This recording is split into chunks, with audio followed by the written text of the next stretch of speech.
You ask Tiger to solve. This deals with linear equations with one unknown. The final result is a equals -93. Let's solve it step by step. Simplify the expression. Break up the fraction. Find the greatest common factor of the numerator and denominator. Factor out and cancel the greatest common factor. Group all constants on the right side of the equation. Subtract 2 from both sides. Group like terms.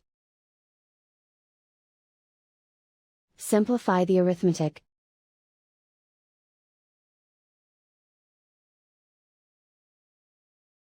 Isolate the a. Multiply both sides by 3. Group like terms. Multiply the coefficients. Simplify the fraction. Simplify the arithmetic. And so the final result is a equals -93.